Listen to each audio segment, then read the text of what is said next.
apparently Gen Z is like aging really rapidly. Why do these teenagers look older than me? How do they look like this? What? Tell them how old you are. I'm 14. She's 14. Look how she looks. Show you what I looked like when I was 14. I'm just a little bit younger than she is. This is me in 8th grade.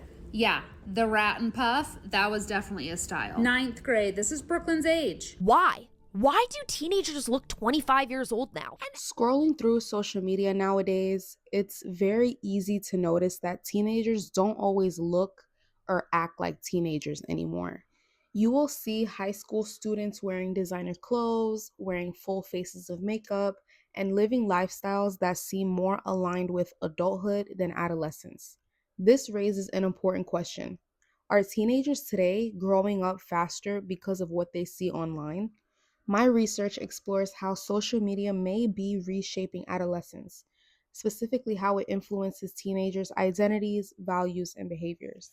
I'm interested in the idea of what I call accelerated adolescence. This is where teenagers begin to develop adult-like identities and certain lifestyle expectations earlier than previous generations.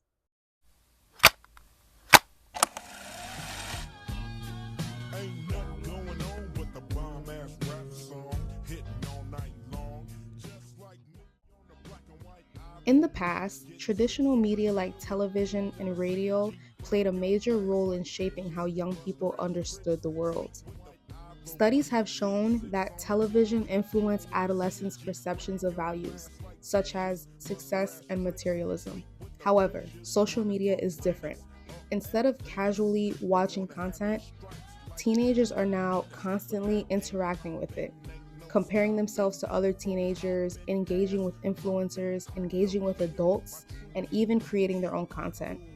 This makes media influence more immediate, personal, and more constant than ever before. Several communication theories help explain this movement. The cultivation theory suggests that long-term exposure to media shapes our understanding of what is considered normal.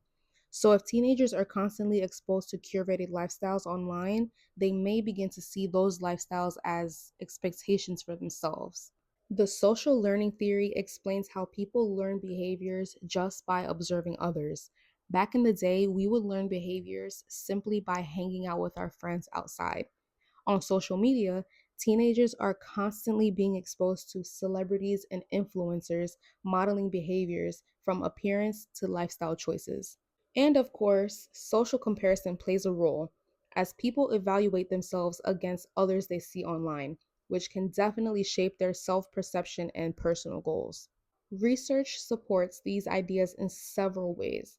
Studies show that social media exposure is linked to increased body image concerns among adolescents. Other studies show that social media can create pressure to meet certain standards of appearance, success, and lifestyle. Additionally, some research indicates that social media may normalize certain risky behaviors. This is through repeated exposure and observation. Overall, these findings suggest that social media is not just influencing how teenagers see themselves, but also how they define what it means to grow up.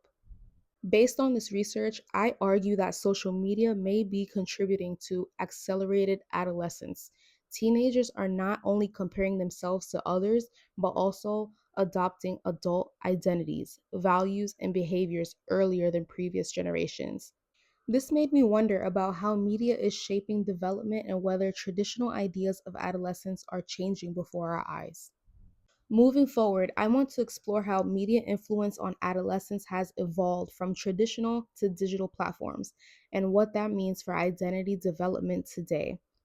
Ultimately, where is the line between influence and pressure? And what does it mean to grow up in a digital world?